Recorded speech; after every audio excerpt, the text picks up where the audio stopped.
안녕하세요. 요즘은 100세 시대라는 이야기 많이 하는데요. 그렇게 보면 저는 이제 인생의 절반을 살았네요. 제가 100살까지 살지는 알 수 없으나 그렇게 나이를 계산하니 아직 제법 젊은 것 같기도 하고 그런 기분이 듭니다. 어떻게 보면 참 오래 살기도 했고 한편으로는 아직 살 날이 더 남은 나이지만 문득 제가 지금까지 걸어온 발자취를 떠올려 보니 꽤 다사다난했던 것 같아요. 제 속 이야기를 잘 하지 않는 편이라 지금까지 어떤 삶을 살아왔는지 아는 사람들이 많지 않은데 혹시나 누군가에게는 이렇게도 살아갈 수 있구나 하는 희망이 될 수 있지 않을까 싶어 사연을 적게 되었습니다. 저는 한부모 가정에서 자랐습니다. 어릴 때는 곧잘 많은 분이 저희를 불우이웃이라고 부르더군요. 그게 무슨 의미인지 모를 정도로 어렸을 때는 왜 우리 가족을 두고 그렇게 부르나 싶었습니다. 초등학생 때 그 뜻이 궁금해서 사전을 찾아봤습니다. 처지나 형편이 딱하고 어려운 이웃. 그래서 그때 알았어요. 아, 사람들은 나와 엄마를 형편이 딱하고 어렵다고 생각하는구나. 그런 생각이 든 다음에는 문득 이런 질문이 생겼습니다. 왜? 사람들이 왜 저희를 그렇게 생각하는지가 궁금했어요. 아버지가 안 계셔서? 할머니나 할아버지가 없어서? 아니면 엄마랑 나 말고는 아무 가족도 없어서? 혹은 가정 형편 때문일까 싶은 생각이 들었어요. 가난이라는 사전적 정의를 찾아보지 않아도 우리 집이 어렵다는 것은 초등학교에 입학하기 전부터도 알고 있었거든요. 저는 엄마 외에 가족이 아무도 없었어요. 할아버지, 할머니는 친가 외가를 막론하고 아무도 없었어요. 제가 아주 어릴 때부터, 아니, 엄마는 자신의 어린 시절부터 꾸준히 일을 해왔습니다. 도와줄 사람이 아무도 없던 저는 아주 잠깐 보육원에서 지낸 적도 있고, 혹시나 제가 입양이라도 갈까 불안했던 엄마는 반년이 채 지나기도 전 금세 저를 찾아왔어요. 다른 사람들에게 돈을 빌려 겨우 둘이 함께 몸을 누울 수 있는 집을 마련해 저를 데려왔고, 저희는 지하에 냄새나는 아주 좁은 단칸방에서 지냈습니다. 그 후에는 이웃집 아주머니에게 부탁하기도 하고, 동네에 있는 놀이방에 저를 맡기기도 했어요. 요즘은 맞벌이하는 부모들은 어린이집을 이용하기도 하죠. 보육원, 타가소, 작고 냄새나는 지하방. 누군가가 저에게 너희 집은 가난뱅이야 라고 말하지 않아도 어렴풋이 느낄 수 있었습니다. 기억이 아주 어렴풋하기는 하지만 제가 5살쯤 보육원에 맡겨졌을 때 주변의 오빠나 언니들이 저를 골탕 먹이려고 농담을 많이 했어요. 너희 엄마, 너 여기 버리고 간 거야. 이제 다시는 찾으러 안 올걸? 쟤도 아빠가 데리러 온다고 했는데 한 번도 안 왔어. 너 이제 엄마 다시는 못 보는 거야. 너 버려진 거야. 이젠 여기서 평생 우리랑 살아야 해. 아니다. 어쩌면 무서운 할아버지가 데려가서 혼쭐을 낼지도 몰라. 다른 형도 무서운 아저씨네 집에 가서 매일 엄청나게 두들겨 맞다가 다시 여기 왔거든. 솔직히 무서웠습니다. 그런 이야기를 들을 때마다 아니야, 우리 엄마는 그럴 리 없어. 나 꼭 데리러 온다고 했어. 일주일에 한 번 맨날 만나러 온단 말이야 라며 반박을 하기는 했지만 속마음은 그렇게 강하지 못했어요. 어쩌면 그 말이 사실일지도 모른다는 생각이 저를 불안하게 했습니다.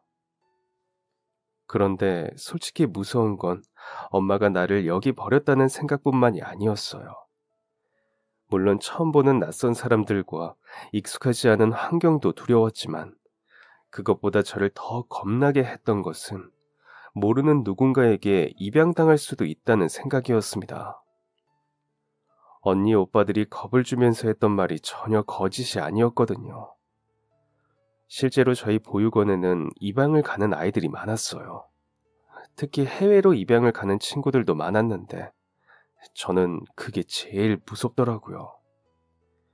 만약 한국 어딘가로 보내진다면 어떻게든 엄마를 찾아올 수 있지 않을까 생각이 들었지만 비행기를 타고 아예 모르는 나라로 가게 된다면 정말 두 번 다시 제 하나뿐인 가족과 만날 수 없을지도 모릅니다. 아마도 어렸기 때문인 것 같은데, 그래서 그때 저는 그런 생각을 했어요. 내가 여기서 원장님과 선생님 말씀을 잘 듣고 착하게 지내면 나를 멀리 보내지 않겠구나. 지금 생각해보면 그냥 운이 좋았던 것 같아요. 오히려 착하고 말 잘 듣는 애들이 더 빨리 입양 갈 확률이 높을 것 같거든요. 그런데 그때는 입양이라는 게 뭔지 제대로 알지 못해서 그냥 말 안 듣는 아이들을 멀리 보내버린다고 생각했어요. 그래서 어린 나이였지만 어떤 상황이든 꼭 참고 이겨냈습니다. 가장 힘든 것은 흘러나오는 눈물을 멈추는 일이었어요. 하루에도 몇 번씩 엄마가 너무 보고 싶고 혹시나 입양을 갈까봐 두려워 눈물이 뚝뚝 나는데, 울면 안 돼라는 노래 가사처럼 제가 우는 모습을 들키면 크게 혼이 날 것 같았거든요. 너 같은 울보는 여기 못 두겠다. 저를 쫓아낼까봐 두려워 5살 어린 나이에 눈물을 참는 법을 먼저 배웠습니다. 이불 정리, 청소, 선생님들을 도와 마당을 쓸고 맛이 없어서 뱉어버리고 싶은 밥을 억지로 삼키면서 그 생활을 견뎠어요. 지금 생각해보면 어린애가 얼마나 무서웠으면 그걸 버텼을까 싶어요. 그래서인지 어릴 때부터 인내심이 길러진 것 같아요. 어떻게 보면 좋은 걸까요? 인내심이 좋아서 힘든 일이 있어도 쉽게 포기하지 않고 버티는 재주도 있지만, 한편으로는 꼭 좋은 것만은 아니다 싶기도 해요. 부당한 일이 있거나 참지 않아도 될 상황에서 우선 버티고 보거든요. 나를 힘들게 하는 일은 빨리 그만두는 법도 알아야 하는데 그게 잘 되지 않았어요. 모든 장단점이 있는 법이죠. 보육원에서 두려움을 이겨내면서 버티는 저도 힘들었지만, 생각해보면 엄마는 얼마나 더 속을 졸이셨을까 생각이 들어요. 50대에 접어든 저는 자식이 둘이나 있는데 아이를 낳아보니 그때야 진짜 엄마 마음을 헤아릴 수 있겠더라고요. 애들이 잠깐이라도 나가서 놀다가 늦거나 핸드폰 배터리가 없었다면서 갑자기 연락이라도 안 될 때 정말 심장이 쿵 하고 내려앉았거든요. 요즘은 어린이집이랑 유치원에 CCTV를 핸드폰으로도 볼 수 있게 해뒀다고 하는데, 그만큼 부모 마음이라는 게 한시도 아이를 눈앞에서 떼어놓기 어려운 것 같아요. 예전에 살던 아파트는 놀이터도 CCTV가 있어서 텔레비전으로 볼 수 있었거든요. 초보 엄마 시절에는 애들 걱정을 한시름도 놓을 수 없어서 나가서 논다고 하면 흔쾌히 보내놓고는 불안해서 그 CCTV 화면을 끝도 없이 보고는 했어요. 애들이 한시라도 제 눈앞에 안 보이면 불안함을 겪고 나니 알겠더라고요. 그러니 저를 보육원에 보내두고 엄마 속은 얼마나 더 타들어갔을지 말이죠. 보육원에서 다시 나와 엄마랑 살게 되었을 때 마냥 좋았어요. 지하도 단칸방도 저한테 중요하지 않았어요. 이제 어딘가 멀리 무서운 사람에게 보내질 걱정을 하지 않아도 된다는 사실만으로 내가 가장 사랑하는 가족인 엄마의 곁에 있을 수 있다는 것만으로도 마음이 놓였거든요.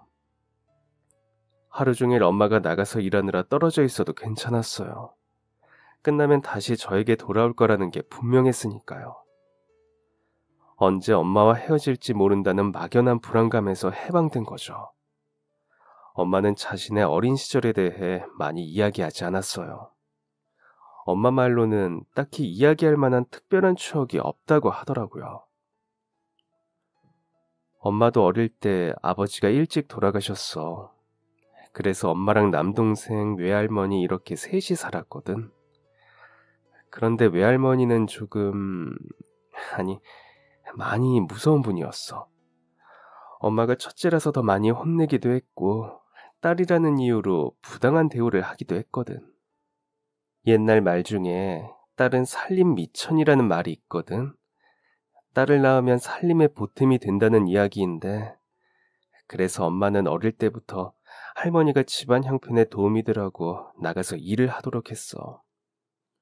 그래서 초등학교도 겨우 졸업했어. 사실 엄마는 중학교, 고등학교도 가고 공부를 많이 하고 싶었거든. 그런데 이건 엄마가 학교를 안 다녀서 그렇게 생각하는 걸 수도 있어. 막상 학교에 다녔다면 또 모르지. 아침마다 일어나서 우리 딸처럼 학교 가기 싫어서 이불 속에서 꼼지락 하면서 어떻게든 1분이라도 더 누워 있으려고 했을지도. 학교에 못 가게 해서 그런지 몰라도 이상하게 공부가 하고 싶더라고. 책도 읽고 싶고 교복도 입고 다니고 싶고 그냥 지나가다 동네 또래 애들이 학교 가는 모습 보면 부러웠어. 엄마는 아침마다 눈 떠서 걸어서 1시간도 더 걸리는 시내 너머의 부잣집들로 일을 다녔거든. 할머니가 돈 벌어와야 한다면서 일자리를 구해주셨는데 엄마가 사는 곳은 돈 없는 사람들이 사는 동네였고 출근하는 데는 부잣집들이라 엄청나게 멀리 떨어져 있었거든. 그런데 집도 차도 없고 자전거도 없고 또 버스 같은 것도 한참을 걸어 나가 있었어. 버스가 다닐 정도가 오면 그래 30분만 더 걸어가면 되는데 그냥 걷자 해버렸지. 또 돈이 아깝기도 했고. 할머니가 돈 때문에 혼을 엄청 많이 내셨거든. 사실 할머니도 일하시느라 읍내까지 매일 걸어 다니셨으니 엄마가 불평할 수도 없었어. 그래도 그래도 할머니가 약속했던 건 남동생은 공부를 계속 시켜주신 거였지. 할머니는 엄마 남동생을 집안의 장남이라며 무엇이든 다 해주셨어. 아들은 공부시켜야 한다면서 엄마한테 동생 뒷바라지를 하도록 돈을 벌어오게 한 거야. 옛날에는 그런 분들이 꽤 있었지만 그래도 참 야속하더라. 우리 엄마는 왜 남동생만 챙길까? 나도 학교 다니고 싶고 공부도 하고 싶은데 어쩌면 내가 더 잘할 수도 있는데. 뭐 그런 생각을 하면서 할머니를 밉다고 할 때도 있었어. 특히 엄마는 어려서부터 다른 집에 식모로 일했었거든. 엄마도 이제 막 초등학교를 졸업한 어린애였는데 어떤 집에서는 아기들을 돌보게 했어. 내가 남동생을 보살피기는 했어도 어린 아기들 돌보는 건 익숙하지 않아서 처음에는 혼도 얼마나 많이 났나 몰라. 애들은 계속 울고 나는 어찌할 바를 모르고.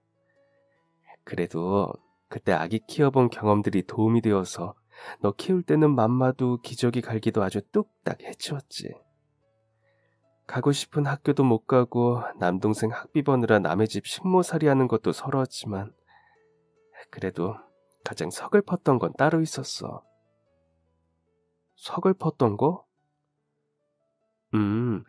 막 가슴이 시리고 아픈 거. 또 마냥 슬프기만 한 그런 기분이야. 엄마가 다른 집에 일을 하러 가면 아기들도 있고 조금 더 큰 애들도 있었어. 나는 우리 엄마한테 잔뜩 구박받고 열심히 일하고 돈 벌어서 집에 가도 따뜻한 눈길 한번 못 봤는데 일하러 가면 그 집 애들은 대우가 달랐어. 사람들이 대우가 다른 것뿐만 아니라 그 집 부모님들이 학교 끝나고 오면 자기들 일 마치고 오면 자기 애들을 따뜻하게 안아주고 특별한 날에는 선물이라도 잔뜩 사오는 날이면 엄마 좁은 속이 더 좁아지더라고. 생일 축하 노래 부르고 케이크 먹고 선물 받고 그런 것도 부러웠지만 부모님이 자식을 사랑해주는 그 모습이 정말 부러웠어. 그 따뜻한 눈빛, 안아주는 손길, 포근한 품. 엄마는 할머니한테 한 번도 받아보지 못했던 것들이라서 그게 참 부럽더라고. 엄마는 할머니가 아직도 미워? 모르겠어. 할머니 생각할 때면 항상 마음이 복잡하거든. 미워하기도 하고 원망하기도 했는데 그래도 엄마잖아. 그런 생각이 들다가도 우리 사이가 조금은 나아질 방법이 있었을까 싶기도 하고. 엄마는 할머니 보고 싶어? 글쎄, 보고 싶어도 이제 못 보니까. 외할머니는 제가 태어나기 전 마을에 불이 나면서 사고로 돌아가셨었어요. 집 안에 있던 엄마의 남동생, 그러니까 제 삼촌과 같이 세상을 떠나셨다고 했죠. 그리고 그때 사고로 제 아버지도 목숨을 잃으셨다고 했어요.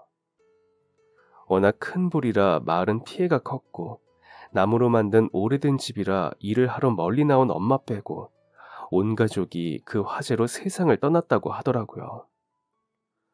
유일한 가족이었던 사람들이 세상을 떠나고 엄마는 더 이상 마을에 연고도 없고 고향이라고 특별한 의미가 있던 것도 아니라 그동안 모은 돈을 들고 떠났다고 해요. 저희 아빠도 부모님이나 가족이 없던 분들이라서 의지할 곳도 없었다고 하더라고요. 그 당시 저를 임신하고 있던 엄마는 작은 시골에서는 버는 돈도 고만고만하고 일자리가 많은 것도 아니라 큰 도시로 가야겠다는 생각이 들어 태어날 때부터 살았던 고향을 처음으로 떠나왔죠. 남아있는 친척들이 한 명도 없다고 했어요. 그러다 보니 엄마는 제가 태어난 이후에도 고향 근처도 찾아간 적이 없어요. 그래서 저 역시도 엄마의 고향에는 한 번도 가본 적이 없고요. 엄마는 남은 가족이나 친척들도 없지만 고향에서 좋았던 기억도 없어서 가고 싶지 않다고 말하고는 했죠. 그래서 저도 엄마의 고향을 한 번도 궁금해하지 않았어요. 제가 다른 가족들이나 친척들이 없이 엄마와 둘만 남게 된 것은 그 화재 때문이었어요. 저는 본 적도 없는 화재로 할머니와 삼촌, 제 아버지까지 잃어버렸죠.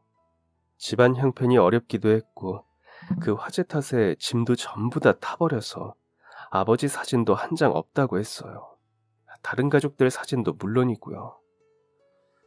자라면서 우리 아빠는 어떤 사람이었을까 하는 궁금증이 생겼지만 알 수 있는 방법이 없었어요. 우리 집에는 다른 가족들 사진이 하나도 없었으니까요. 그래서 우리 아빠는 어떻게 생겼을까 혼자서 상상의 나래를 펼쳐보기도 했어요. 텔레비전에 나오는 남자 배우들을 보면서 저렇게 생긴 사람일지 상상도 해보고 지나가는 아저씨들이나 친구들 아버지를 보면서 이미지를 그려보기도 했죠. 우리 아빠니까 나랑 많이 닮지 않았을까 하는 생각에 거울을 보면서 상상을 해보기도 했어요. 아빠의 사진이 하나도 없다는 건 안타깝고 답답한 일이기도 했지만 한편으로는 제 마음대로 원하는 아버지의 얼굴을 그려보면서 상상을 할 수 있다는 좋은 점도 있었죠. 집안 형편이 넉넉하지 못하다 보니 저는 아르바이트라도 해서 도움이 되고 싶었어요. 그런데 엄마는 자신의 어린 시절이 떠올라서 그런지 절대 안 된다고 반대를 하더라고요. 엄마는 네가 일하는 거 싫어. 너 어차피 나중에 대학 가면 하기 싫어도 앞으로 쭉 일해야 해. 나중에 어른이 되어서 일해도 늦지 않아. 그때는 그만두고 싶어도 마음대로 그만두지도 못하거든. 그러니까 지금은 그냥 열심히 학교 다니고 공부하고 친구들이랑 즐겁게 지내. 그게 학생인 네가 할 일이야. 돈 버는 건 엄마가 할 테니까 걱정하지 말고. 엄마가 돈을 많이 벌지는 못하지만 혼자서 어떻게든 해내볼게. 엄마는 부모니까 열심히 돈 벌고 너 잘 돌볼 거야. 그러니 너도 엄마 딸 학생으로서 공부도 노는 것도 열심히 해. 중학교를 졸업하고 고등학교에 입학하면서 엄마는 선물로 지갑을 하나 사주셨어요. 명품까지는 아니었고 그래도 꽤 이름 있는 브랜드의 카드 지갑이었어요. 앞쪽으로는 투명한 창이 있어서 거기에는 학생증을 넣어 다녔어요. 문구점에서 싼 싸구려 지갑만 가지고 다니던 저에게 가죽, 그것도 브랜드 제품은 그 어떤 명품보다 대단한 선물이었어요. 한눈에 봐도 제가 쓰던 지갑의 몇 배는 되는 가격 같아서 저는 신나고 좋으면서도 한편으로는 엄마가 너무 무리해서 구입한 것은 아닐지 걱정이 되더라고요.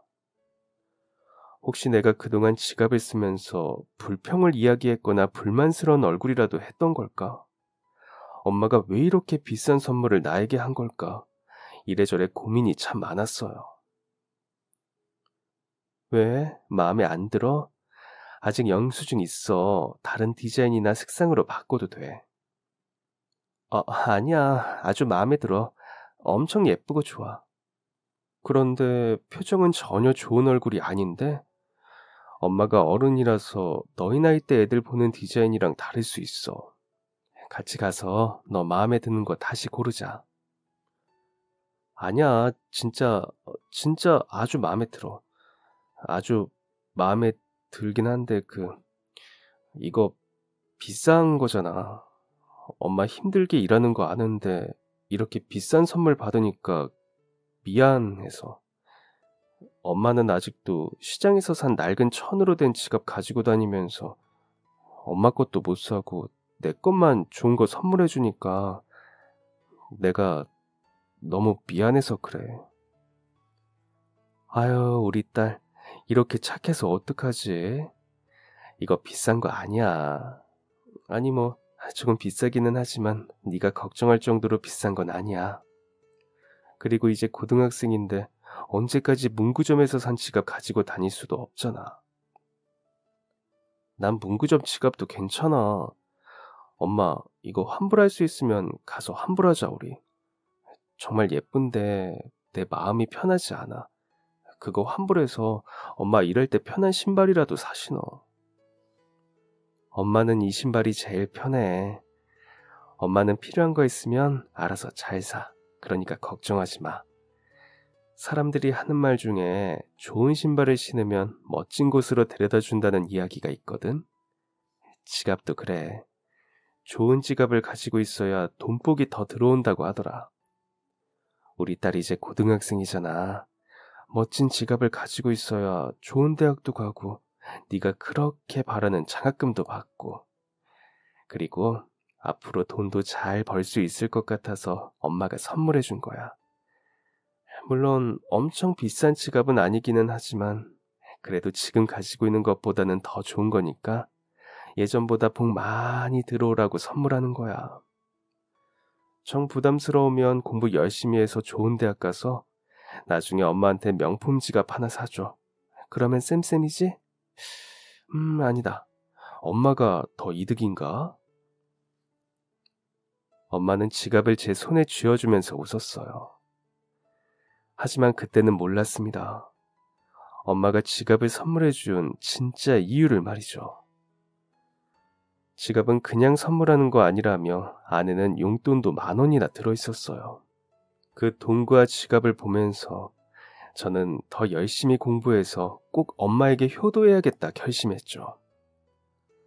엄마는 공장과 식당에서 일을 하다가 우연한 기회로 굉장한 부잣집의 가정부로 일을 하게 되었어요. 이전보다 보수도 더 좋아졌고 일은 한결 편해졌어요. 일하는 사람들이 여러 명이라 쉬는 날도 생기고 근무 시간도 해가 지면 퇴근을 해서 집으로 왔어요. 전보다 훨씬 좋아진 일자리에 엄마의 얼굴에도 오랜만에 미소가 번졌어요. 같이 일하는 분들이랑도 금방 친해지고 사이가 좋았어요. 특히 엄마랑 같은 나이의 아주머니 한 분이 계셨는데 서로 집에도 가끔 놀러 다닐 만큼 친해져서 이모라고 부르게 됐어요. 그리고 그 집에는 초등학생 딸이 하나 있었는데 이모는 남편이랑 이혼한 후 혼자 자식을 키우면서 살고 있었죠. 두 분 다 남편 없이 자식을 키운다는 점에서 더 통하는 부분이 많았던 것 같아요. 부잣집 가정부로 일한 지도 어느새 1년. 제가 고등학교 2학년인 어느 날, 저는 엄마가 왜 지갑을 선물했는지 알게 됐어요. 제가 중학교를 졸업할 때쯤 엄마는 심하게 아파서 응급실에 간 적이 있었다고 해요. 그리고 거기서 급성 심부전을 진단받았는데 이미 기능이 크게 저하된 상태라 예후를 예측하기가 힘들었다고 하더군요. 치료 과정 중 기능이 회복되지 못해 만성으로 진단받았고 이후 투석과 신장 이식을 진행해야 한다고 이야기를 들었어요. 하지만 엄마는 투석과 신장 이식에 들어가는 비용을 보고 망설였다고 하더라고요. 자기 건강을 챙기는 일인데 그걸 왜 망설였는지. 제가 알았더라면 절대 안 된다고 말렸을 거예요. 무조건 치료받으라고, 이식해야 한다고, 병원에서 이야기하는 의사 선생님이 하라는 것은 전부 다 해야 한다고 말이죠. 하지만 엄마는 자신이 치료받는 대신 그 돈을 모아 저를 대학에 보내려고 했어요. 그리고 지갑은 제가 대학에 가는 것을 보지 못할 것 같았던 엄마가 입학 선물로 미리 준 거였죠. 그것도 모르고 저는 이제 엄마도 전보다 돈도 잘 벌고 저도 곧 대학에 가면 둘이 함께 더 행복해지고 편하게 살 수 있을 거라고 헛된 꿈을 꾸면서 하루하루를 보냈어요. 그리고 고등학교의 마지막 학년 봄, 결국 엄마는 세상을 떠났어요. 그때는 왜 몰랐는지 돌아가신 엄마의 얼굴과 몸을 보니 그동안 참 많이 아팠겠구나 싶더라고요. 왜 더 빨리 알아채지 못했을까? 내가 공부한답시고 너무 나만 생각했던 걸까 후회가 들더라고요. 엄마가 이렇게 매우 아팠는데 나는 왜 그동안 알지 못했을까 싶었죠. 의사 선생님은 이 몸으로 지금까지 버틴 것도 대단하다고 하더군요. 사실 몸 상태가 두세 달 안에 돌아가셨어도 이상하지 않을 정도인데 거의 8개월 이상을 버텼다면서요. 신장 투석이라도 받으시라고 몇 번을 설득했지만 안 된다고, 우리 딸 대학 보내야 한다고 단호하게 거절하셨다고 해요. 그깟 대학이 뭐 그렇게 중요하다고, 대학 안 가면 또 어떻다고. 어릴 때부터 공부가 한이 되었던 엄마한테는 어쩌면 목숨보다 중요했을지도 몰라요. 공부 잘하는 딸의 앞길을 자기가 아파서 막고 싶지는 않았을 거라고 어른이 된 지금에서야 이해하게 됐습니다. 엄마의 장례 준비를 해야 하는데 그동안 찍어둔 사진 하나 없더군요. 예전에는 돈이 없어서 그 후에는 사진값이 아깝다며 일회용 카메라로 엄마는 내 사진을 그렇게 잔뜩 찍어주고는 자기 얼굴 하나도 남기지 않았어요. 그래도 집안을 구석구석 뒤지니 그래도 뭔가 하나 나오더라고요. 아주 오래전 찍은 엄마의 모습이었어요. 언제 어디서 찍었는지 모르지만 지금의 제 나이 또래처럼 보이는 엄마의 얼굴이었어요. 지금까지는 한 번도 보지 못했던 아주 밝은 웃는 얼굴이었죠. 건강해 보이는 엄마의 얼굴을 보고 있으니 다시금 왈칵 눈물이 쏟아져 나왔어요. 이렇게 예쁘고 밝게 웃을 줄 아는 사람이었는데 어릴 때는 외할머니 등살에 밀려서 일만 하고 저를 낳은 이후는 자식 먹여 살리느라 치료도 못 받고 세상을 떠나버렸죠. 사진 속에 웃고 있는 엄마 얼굴을 보면서 잠깐 장례식도 잊고 한참을 울었습니다. 당장 장례는 어떻게 진행해야 하는지 막막한 저에게 도움이 되어주는 유일한 사람이 있었어요. 엄마 같이 일을 다니면서 친하게 지내던 이모였어요. 이모는 엄마가 돌아가신 후 장례를 치르는 동안 제 곁을 지켜주었어요. 이런 일은 난생 처음이라 아무것도 모르는 저를 옆에서 잘 보살펴 주었죠. 괜찮니? 아휴, 당연히 안 괜찮겠지. 아직 미성년자이기도 하고 엄마 없이 너 혼자 지내는 게 쉽지 않을 것 같아. 그래서 말인데 혹시 이모 집에서 지내면 어때? 이모 집에서요? 이모랑은 친하기도 하고 은별이랑도 자매처럼 좋은 사이잖니. 어차피 동네니까 학교 옮길 필요도 없고 이제 졸업까지 얼마 남지도 않았는데 전학 가는 것도 그렇잖니. 보육원이나 쉼터같이 낯선 곳에서 지내는 것보다 그래도 이모 집에서 지내는 게 낫지 않을까? 재밌고 유쾌하고 저에게 진짜 친이모처럼 대해주던 분이었는데 집으로 들어가고 나니 완전히 다른 사람이 되었어요. 태세 전환이라고 하죠. 태도가 아예 다른 사람으로 돌변하더라고요. 같은 사람이 맞나 싶을 정도로 완전히 달라졌는데 부모님도 돌아가시고 가족도 없는 저에게는 선택권이 없었어요. 시설에 들어가는 것보다는 이모랑 같이 사는 게 그래도 낫다고, 고등학교 졸업까지 조금만 더 버티면 된다고 믿을 수밖에 없었죠. 이모 집에 들어가서 며칠을 지나니 본색이 드러났어요. 저에게 집안일을 시키기 시작하더라고요. 처음에는 제가 얹혀 사는 입장이니 이 정도는 할 수 있지 싶었어요. 하지만 시간이 지날수록 마치 제가 이 집에 가정부로 들어온 것처럼 부려먹기 시작했죠. 그러더니 요구하는 범위가 점점 심해지더라고요. 어떤 날은 이모딸이 아파서 조퇴하게 됐는데 저보고 집에 가서 아이를 보라고 했어요. 제 학교도 조퇴하고 말이죠. 그러더니 자기가 휴가를 쓸 수 없다면서 저를 학교도 못 가게 하고 애를 보게 하더라고요. 시간이 지날수록 바라는 것도 많아졌어요. 입 하나 늘어서 가뜩이나 먹고 살기 빠듯한 집에서 더 어려워졌다면서 네가 지금 공부할 상황이냐고, 나가서 아르바이트라도 해서 제 밥값을 내야 하는 거 아니냐고 하더라고요. 어릴 때 보육원에서 지내면서 눈치를 보고 살아서 그런지 저는 그 말에 아무 대꾸도 못하고 바보처럼 있었어요. 이모가 같이 살자고 데려왔으니 그 정도는 해줘야 하는 거 아니냐고 따졌어야 하는데 그러지 못했죠. 그래도 아는 사람이라고 그 집에서 쫓겨날까봐 저는 학교를 그만두고 아르바이트를 시작했어요. 벌어오는 돈은 다 이모 주머니로 들어갔죠. 이모는 제가 일하는 시간과 시급을 계산해서 100원이라도 비면 바로 저를 혼냈거든요. 그래서 차마 숨길 생각도 하지 못하고 그대로 이모에게 가져다 줬어요. 하지만 시간이 지날수록 저는 제대로 된 사람 취급도 받기 힘들었어요. 이모 집에 들어온 지도 어느새 7개월쯤이 되면서 11월 추운 겨울이 되었지만 저에게는 여전히 반팔 티셔츠 하나뿐이었어요. 제가 집에 들어오고 나서 자리를 차지한다면서 이모가 제 짐을 거의 다 가져다 버렸거든요.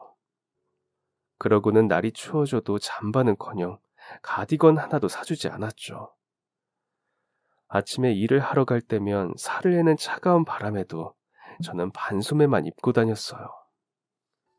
찬바람을 맞으면서 일을 하러 가던 그날, 갑작스럽게 엄마가 선물해준 지갑의 사진이 보였어요. 엄마의 장례식에서도 썼던 유일한 사진을 선물 받은 지갑에 넣어 다녔거든요. 지갑에 투명한 창으로 환하게 웃고 있는 엄마의 얼굴이 보이자마자 가슴속에 불꽃이 일어나는 것 같았어요. 내 자식 너무 귀해서 아르바이트 한 번을 못하게 했던 엄마가 이 모습을 본다면 어떻게 생각할까? 그래서 저는 일하러 가던 발걸음을 다시 이모 집으로 옮겼어요.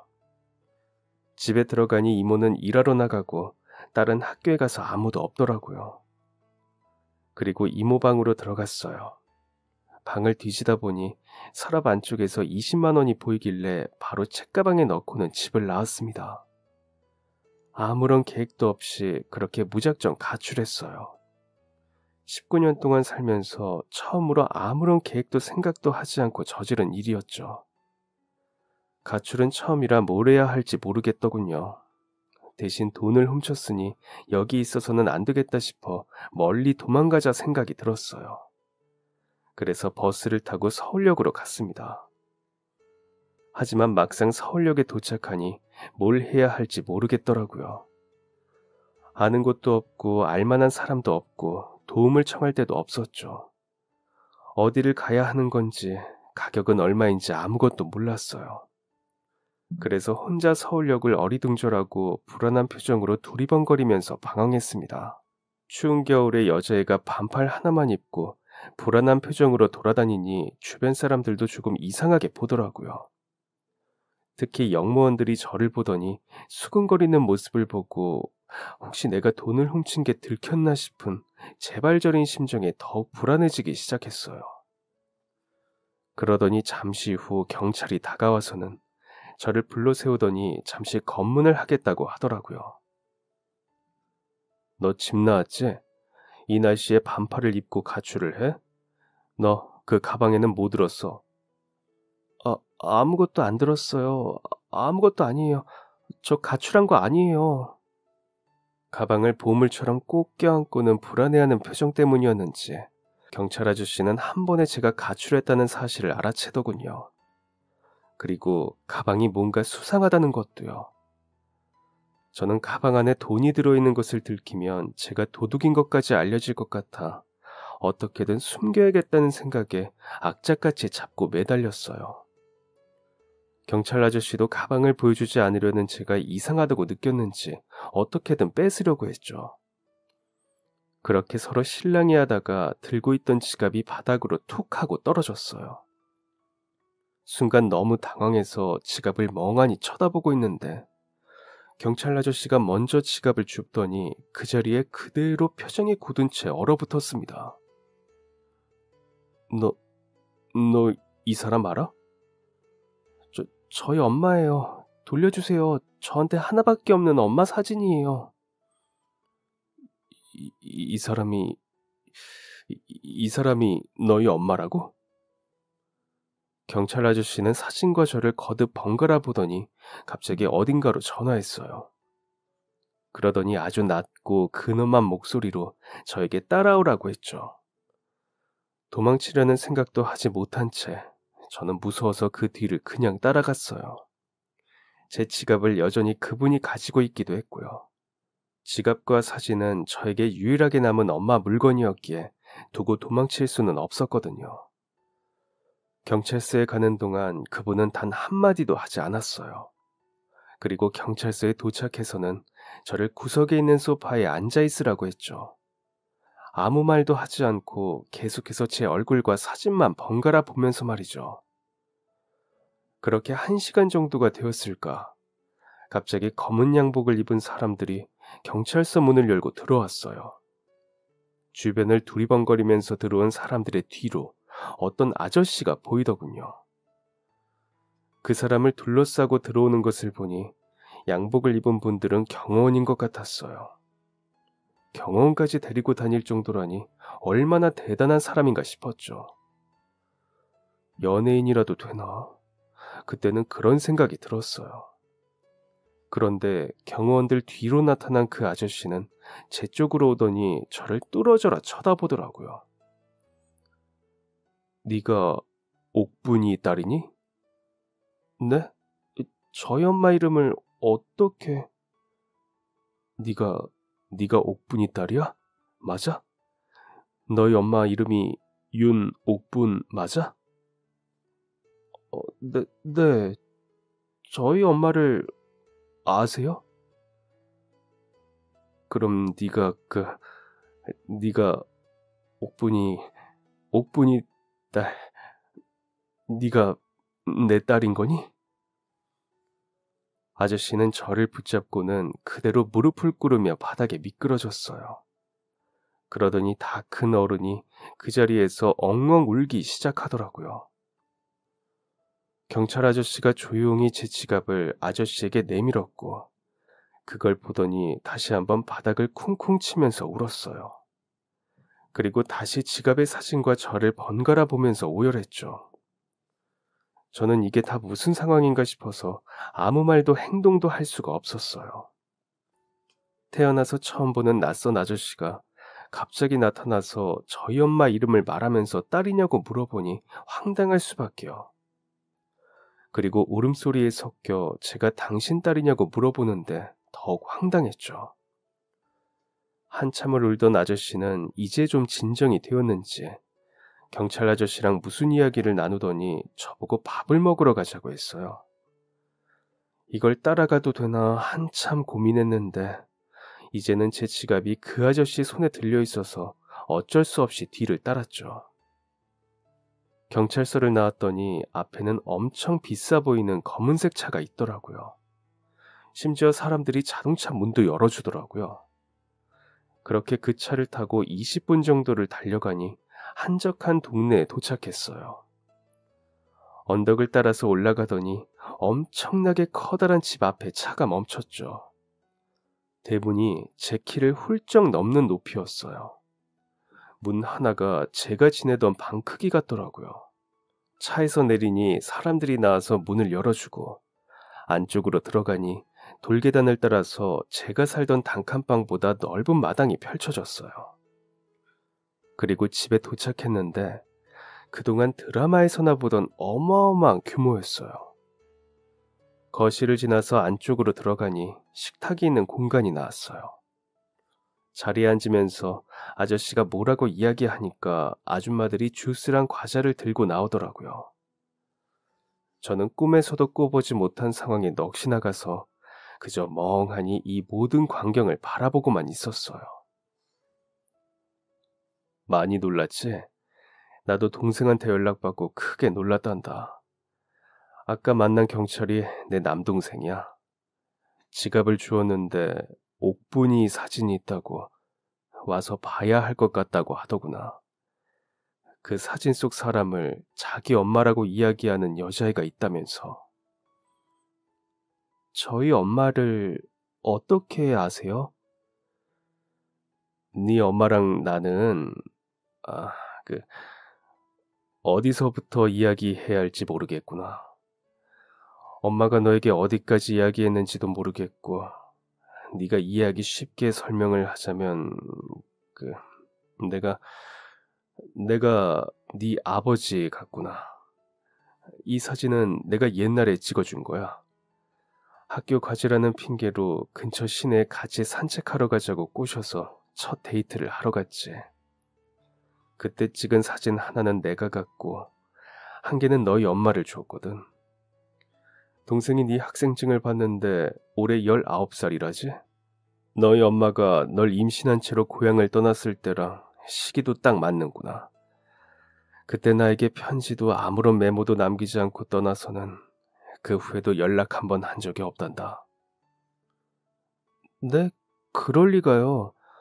엄마가 저희 아버지는 화재로 외할머니랑 삼촌이랑 같이 세상을 떠났다고 했어요. 그래서 고향을 떠나왔다고. 엄마가 그렇게 이야기했구나. 뭐 고향을 떠난 것은 맞아. 다만 가족들이 화재로 세상을 떠나서는 아니었단다. 옥분이 아니 그러니까 너희 엄마는 어릴 때부터 다른 집을 다니면서 일을 했어. 그의 어머니가 참 지독한 분이셨거든. 아들만 잘 키우면 된다고 생각하는 그런 분.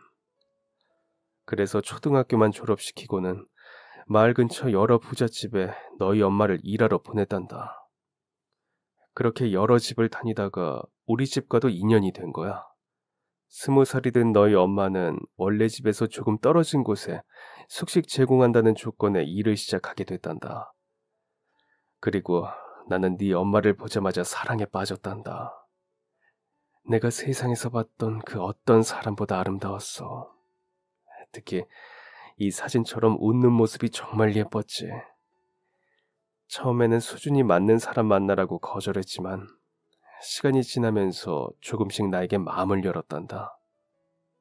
너희 엄마는 동생 학비를 대기 위해서 일해서 버는 돈은 다 시골집에 보냈어. 그리고 난 너희 엄마를 힘들게 하는 그 집에서 하루빨리 독립시켜주고 싶었다. 젊은 나이 우리 만남은 뜨겁게 불타올랐고 그만 순서가 바뀌어서 네가 먼저 생기게 되었어. 그래서 내 부모님에게 결혼하겠다고 이야기했지. 하지만 결과는 내 마음 같진 않더구나. 부모님은 아이와 나 둘 중에 하나를 선택하라고 했어. 나랑 결혼을 하겠다고 우긴다면 뱃속의 그 아이는 2번 다시 보지 못하게 될 거라고. 이런 일들이 있었다는 것을 나중에 알게 됐지. 내가 집을 비운 사이 부모님이 그렇게 이야기했던 것을 동생이 나중에 알려주었거든. 그리고 며칠 후 너희 엄마는 감쪽같이 사라졌어. 연락처도 편지도 하나 없고 주변도 어디로 가겠다는 말 한마디 하지 않고는 그렇게 사라졌단다. 그 뒤로 오늘까지 2번 다시 만날 수가 없었지. 엄마의 외가에도 몇 번을 찾아갔지만 그분들도 소식이 뚝 끊어졌다면서 살았는지 죽었는지도 모른다고 하시더구나. 혹시나 해서 몇 번이나 그 집을 찾았지만 하루아침에 증발한 사람처럼 어디에서도 흔적을 찾을 수 없었지.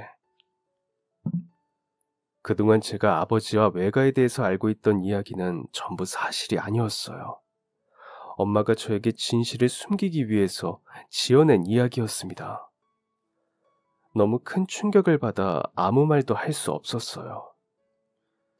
그리고 아니, 아버지는 잠시 지갑의 사진을 물끄러미 들여다보더니 조심스럽게 물어봤어요. 그래서 너희 엄마는 지금 어떻게 됐니? 이게 하나밖에 없는 사진이라고 그랬다면서? 네, 우리 집은 계속 어려웠어요. 엄마가 아무리 열심히 일해도 형편이 나아지지 않았어요. 그래서 그냥 굶어 죽지 않을 정도 그렇게 어렵게 살았어요. 그러다가 병에 걸리셨는데 치료하는데 돈이 든다고 그 돈 쓰면 저 대학 못 보낸다고 그래서 치료도 수술도 안 받아서 올해 초에 돌아가셨어요. 어릴 때부터 돈 아깝다고 자기 사진은 한 장도 안 찍어서 엄마 돌아가시고 나서 겨우 찾은 게 그 사진 하나예요. 결국 다시는 만나지 못하게 됐구나. 가능하다면 한 번만이라도 꼭 만나보고 싶었는데 이제 다른 사람이랑 산다고 해도 괜찮다고 그냥 한 번만 만나볼 수 있으면 좋겠다고 그렇게 기다렸는데 없구나.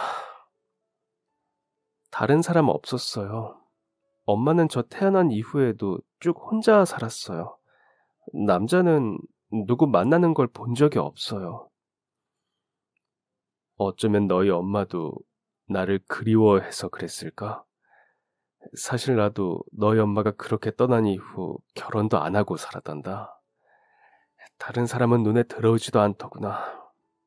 너희 엄마 같은 사람을 두 번 다시 만날 수가 없었어. 평생 그 사람만 그리워하면서 지금까지 살았단다. 아빠라는 것을 알았지만 평생 처음 보는 낯선 아저씨였기에 그 후로는 여러 절차가 필요했어요. 아빠의 변호사들이 와서 제가 진짜 친딸이 맞는지 확인하기 위해 친자 검사를 했어요. 검사 결과 친딸로 나오자 다음은 서류 절차가 또 남았더라고요. 갑작스럽게 호적에 없던 애가 딸이라고 튀어나왔으니 당연한 거겠죠. 아빠는 하루라도 빨리 딸을 찾고 싶다고 했고 변호사들이랑 비서분이 빠르게 일처리를 진행했어요. 그리고 그 과정에서 제가 살던 이모에게도 아버지를 찾았다고 통보했습니다. 알고 보니 이모가 저를 데려갔던 이유가 엄마가 남긴 제 대학 등록금을 가로채기 위해서였어요. 이 사실을 알고 아빠는 크게 화를 내면서 법적으로 처리하겠다고 했지만 그래도 저는 엄마가 살아있을 때 좋은 친구로 지내주고 장례식을 도와주었던 것을 떠올리며 아빠를 말렸습니다. 공부도 꽤 했던 제가 고등학교를 중퇴했다는 사실을 듣고 아빠는 크게 슬퍼했어요. 자기가 조금이라도 일찍 찾았다면 원래 나이대로 수능도 보고 엄마의 꿈이었던 대학도 보냈을 텐데 하면서 미안하다고 또 눈물을 흘렸습니다. 저는 아빠의 도움을 받아 공부도 다시 시작하게 되었습니다. 먼저 검정고시로 고등학교 졸업을 했고 그 다음은 대학 입학을 위해 시험을 준비했어요. 문제집, 볼펜, 샤프, 편안한 의자까지 제가 공부에 필요할 만한 것은 아낌없이 지원을 해주셨습니다. 덕분에 저는 한 차례 재수를 하고 두 번째 만에 연세대학교 경영학과에 합격했어요. 졸업 때까지 아르바이트 한 번 해본 적 없이 풍부한 지원을 받았고 남부럽지 않은 대학 생활을 누렸습니다. 돈 걱정 없이 학교에 다녀본 것은 그때가 처음이었어요. 먹고 싶은 거, 사고 싶은 게 있을 때 고민하지 않을 수 있다는 것이 이런 기분이라는 것을 아빠를 만나고 알게 되었죠. 대학을 나온 이후에는 아빠가 운영하는 식품회사에 입사했어요. 아빠의 집안은 대대로 식품 관련 사업을 하던 곳이었거든요. 대학까지는 크게 지원받았으니 회사 생활은 제 힘으로 하고 싶어서 신입부터 시작했습니다. 남들과 똑같이 면접을 봐서 합격했고 신입사원부터 시작해 천천히 승진을 이어갔어요. 세상에 완벽한 비밀은 없다고 결국 제가 회장님 딸인 게 소문이 났지만 그동안 워낙 열심히 회사 생활을 했기에 따가운 시선은 적었어요. 그래서 제가 경영에 참여하게 되었을 때도 다행히 큰 반대가 없었습니다.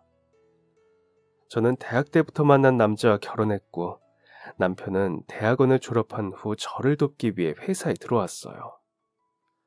그리고 저희 부부는 아빠가 오랫동안 운영해온 회사를 물려받아 성실하게 이어가고 있는데요.